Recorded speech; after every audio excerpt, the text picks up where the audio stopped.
Assalamu alaikum, namaste, sat sri akal, shalom and good day. You are listening to Awaz Community Radio.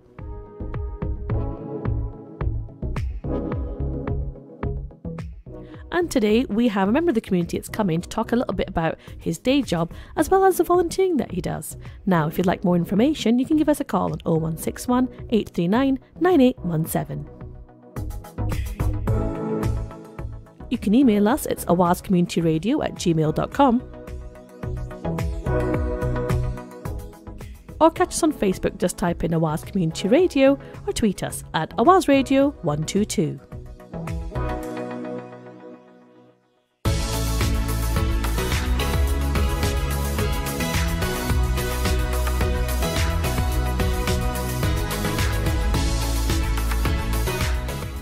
Thank you for tuning in to Awaz Community Radio with your host Saira, and my guest today is Moshe, or Moshe. Hiya. Morning, Sarah. You okay? I'm good, how are you? Fantastic, brilliant. My day off work.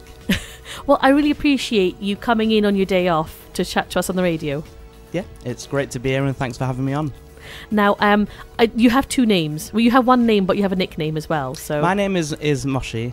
It's a Jewish name, but when I started work as a truck driver, it turned into Moshe. So people know me as Moshe and people know me as Moshe. I'm happy even any, really. I mean, some people call me Moshe Monster. So I'm happy with anything, really, to be honest. Not that you look like one. Absolutely not. I'm not a monster. Or some call you Trucker Moshe. Some people call me Trucker Moshe after my Twitter name, yeah, because I'm a truck driver. Well, that leads me very smoothly onto what do you do as a day job? As a day job, I'm a truck driver, so I drive up and down the country in articulated truck. I'm an agency driver, so I come into work whenever I want, really. I give my availability, but generally I work 4 days a week, and then the rest of the time I volunteer for the specials. So you say you volunteer as a special, and what is a special for those listeners who don't know what it is? Okay, so I'm a special constable for Greater Manchester Police.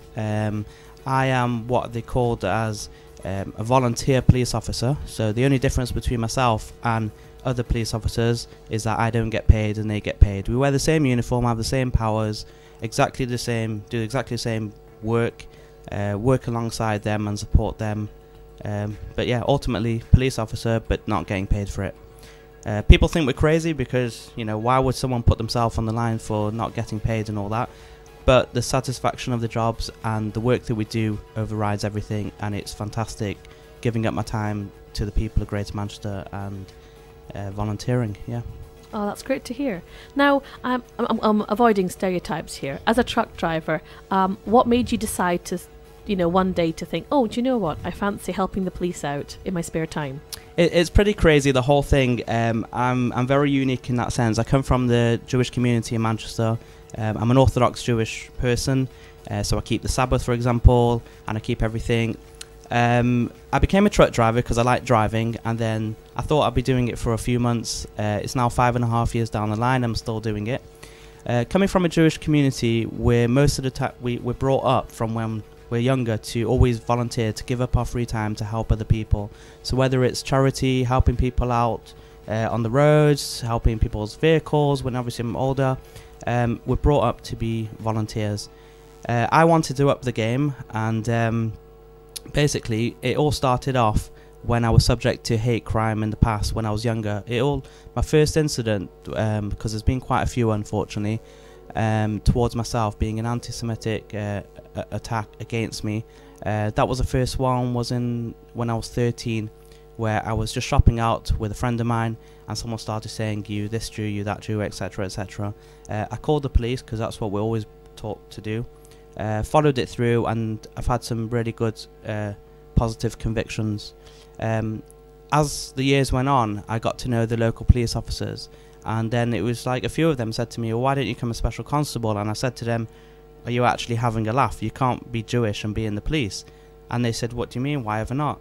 And then it was after the riots where they were asking for more special constables, and I just went from there, put my application in, and I found everyone so welcoming and so amazing when I did the training, and it's literally just gone on from there. And since that day, which was nearly 5 years ago, it's just been fantastic. It's getting better and better. I'm doing fantastic work. I'm helping people, and I'm winning awards now. It's great.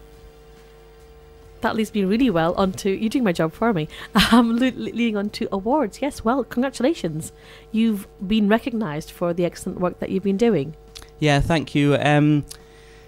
Last September, I think it was, I was sent an email saying that you're in for an award. You're nominated for an award to go down to the Home Secretary in London in the Commons for the work that I've done between the Jewish community and the police.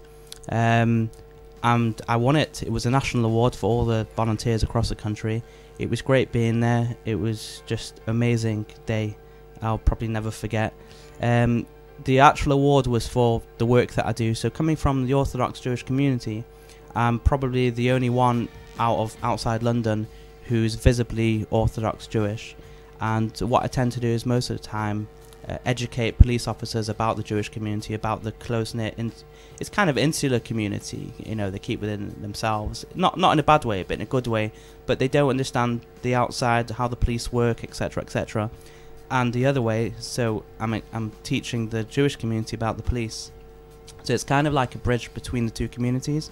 I'm often getting phone calls from both sides asking questions how the other side works.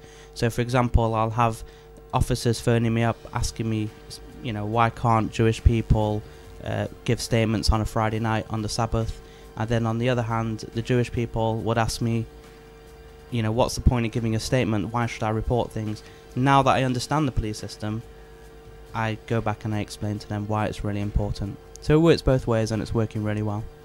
Do you feel like in the current climate, it's quite, you know, heated in terms of there's a lot of division that's being stirred by different parts of the media or parties around the world? Do you feel that the role that you have today is even more important? It's definitely even more important now, but it's important even when things are not getting stirred up around the world. But we also have to look at the positive. There's a lot of positivity coming out. There's a lot of communities coming together to stand up a bit against, for example, against terrorism. And I'm happy to be that kind of in-between person and show both sides of it. So it's great, yeah. Fantastic. And I believe you have received another award last September. No, the national award was last September. And a few weeks ago I got an award for my Twitter account, which at the beginning I thought was an absolute joke because all it is social media, but my social media has clearly impacted on loads of people. Often people message me and say, you know, asking for different types of help, and sometimes it actually gets quite personal with them. But if I can put a message out there and it has even the smallest positivity on someone's life, it's great. I mean, at the end of the day, we talk to each other via social media, and if I can tweet someone across the world or across the country, which will make them happy, or, you know, make a bit of a positivity into the life that they're having, then that's great. Well, we think we might be recruiting you to help us out with our Twitter account. I mean, award-winning for you for tweeting. Thank you very much. It's fantastic. And I think especially, you know, this is the age of Twitter, Facebook, Instagram. It's the age of social media. So if you were doing a good job on the social media, that shouldn't be seen as any less important as an award for anything else, because it's about communication, isn't it? Yeah, thank you. Yeah, it is.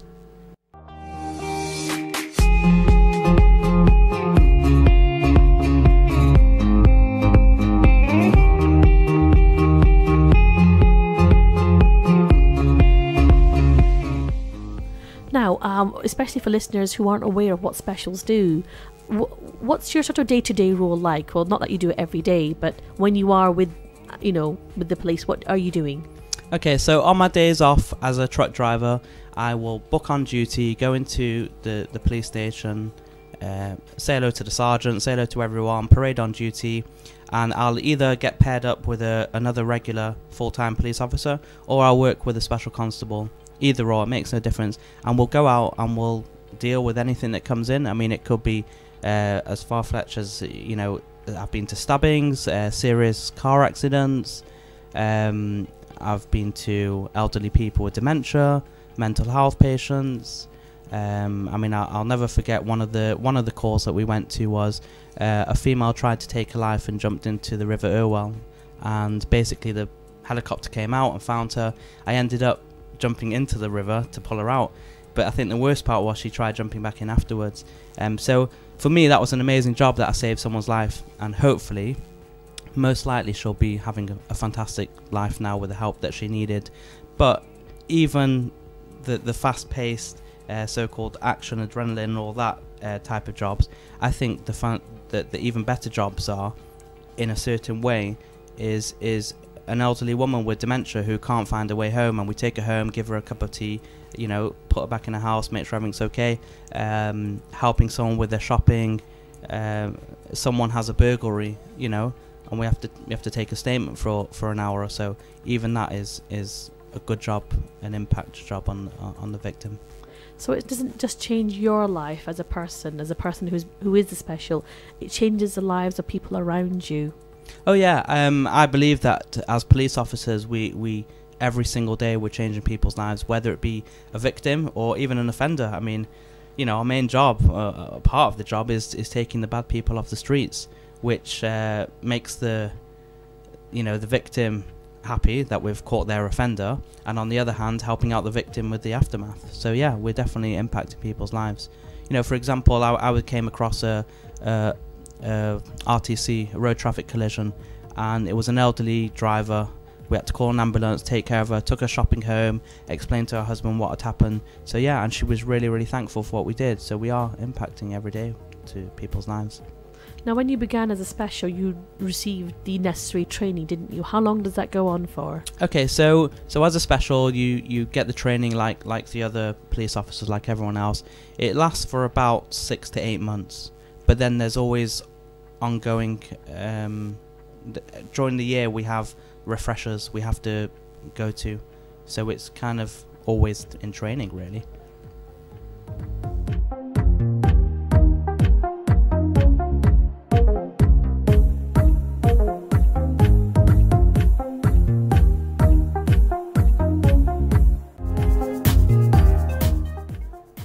Now, we have some trainees in the studio who have been passing us some questions, which is really helpful. And so one of them would like to ask, how does it feel, Moshe? You know, when you're, do you ever get scared? Do you ever get, you mentioned how it's exciting changing people's lives, but do you ever have moments where you're scared? Well, the first and foremost thing that we're taught in training is that you never put yourself in danger. Okay, so you always wait for your colleagues to come, or you try and deal with it best as you can, but I would never go into a Saturday night street town fight by myself where there's 20 other people. But there has been jobs, for example, the last most fast-paced job that I've dealt with was it was only about 4 months ago now, 4.5 months ago, where I was out looking for a missing teenager. She was only 16 years old. I was out with another special constable, and we came across the same person matching the same description as this missing. She was a high-risk missing, and I ended up finding her on this bridge, leaning over, and she was going to take her life. So we had to think straight away. As police officers, you got to make decisions straight away. You cannot wait around. Obviously, again, you don't put yourself in danger, and that's always the rule of thumb. But I went over to her, stopped the car, and literally just grabbed her and pulled her back away from the side. She was obviously on our side of the bridge, so it's not like she was going to fall or anything like that. Obviously, we had to section her, etc., etc. At the time, going back to your question about being scared and everything happens just so fast, and it's really, really, your heart's pounding. But afterwards, I would even say it's kind of like the most scariest job, but on the other hand, it's fantastic when you're finished with it. You feel how amazing. You go home that you've helped someone, as in life or death, really. So I wouldn't say it's scary, but it's your adrenaline's flying all over the place, and it's very, very fast paced. But you've still got to keep together with it all. And I guess, like you said, you get that ongoing support as well from the police. Oh yeah, we have ongoing training and ongoing support, and I've always asked questions. That's how I've got around. If I don't know something, if I don't know what to do at a job, I'll message the sergeant and always ask from people who are more experienced. But yeah, during the year we have a few days that we have to go to training. It's mandatory to keep our skills up. And how about on your days off, when you're not Trucker Mozzie and you're not Special Constable Mozzie, you know, when's your day off? Okay, so I have days off that I, like for example today I'm not driving and I'm not on duty. But there again, you're never off duty as a police officer. And in my head, that if I go past someone on the street and I'm, you know, if I'm shopping and I need someone in help or something like that, I will stop and help them. There has been times where I remember there was someone who looked like he was having some sort of heart attack in a bus stop. I was with another friend, so the first thing I did was you kind of switch into your police mode and use your skills and your training. It just kicks in straight away. Went over, make sure it was okay. In the end, it was this male was just very highly intoxicated. I ended up calling the police and dealing with it, taking him home, making sure he was all right. So you're always switched on. I've been to traffic collisions whilst I'm in my driving job. I'll stop, and I mean, you know, according to the highway code, you're meant to stop anyway and help someone. But it's great to use those skills even when you're off duty. So what would you say to people out there who are listening and considering volunteering opportunities? And we at WAS Community Radio are always encouraging not just our own staff and trainees and volunteers. Well, the volunteers are already volunteering, but we're always encouraging volunteering and doing your bit for your community. What kind of advice would you give to our listeners? Well, I believe that if everyone gave up, you know, even an hour a day to volunteer for everyone else, to strangers, to people they don't know, people not from their community, the world will be a far better place. If we all gave up that bit of extra help to someone else or different skills, then it will be amazing. If you want to volunteer, then go for it. I think it's really, really important. If you're up for the policing job as a special, then go for it. It's not for everyone, but there's always volunteering opportunities in all areas. You don't have to join the police. You can do all types of things, even if it's just helping the needy or the homeless or anything like that. And as you were saying, you mentioned before how you know, being Jewish and your faith has instilled that sense of duty in you from a young age. Did you say you've been volunteering from a very young age? Yeah, I used to help out with an organisation. I actually used to run it for 2 years, where we would help anyone in need. For example, there was I had 18 volunteers underneath me, where they would phone up. Someone from the community would phone up and say, "I've got a flat battery, a flat tire in your car, kids locked in rooms, things like that, doors jamming, anything, any sort of help." There was no remit, and I would dispatch people through, you know, to go out and help, and that was a 24-hour thing. So we've been doing it for years. That's the way our community work.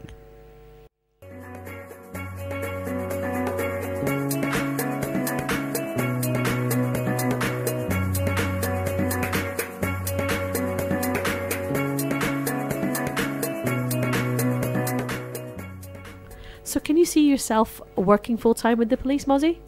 At the minute it feels like I'm full-time already, but because I'm doing that many hours. I don't want to join full-time yet.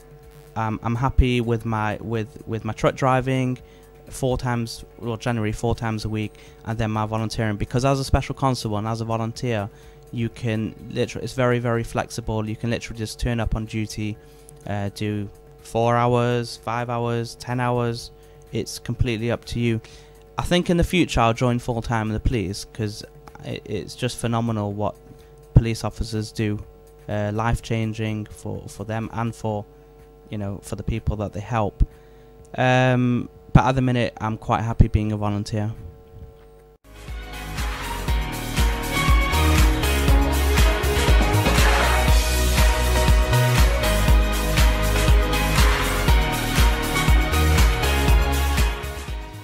Okay, well that just leaves me to say a huge thank you to Mozzie / Trucker Mozzie for coming in on your off day as well. Your day off. I don't believe you really have days off, really, because you're working all the time, I think. Yeah, I'm not driving my truck and I'm not on duty, but I'm always there to help people even on my days off, and I'm happy to come in, and thanks for having me. You're still being an upstanding member of the community, and congratulations again on those much, well-deserved awards from, nationally, that you've been recognised, that you went down to see the Home Secretary and you received that award, and also for your Twitter award as well. Thank you. Which is no less important.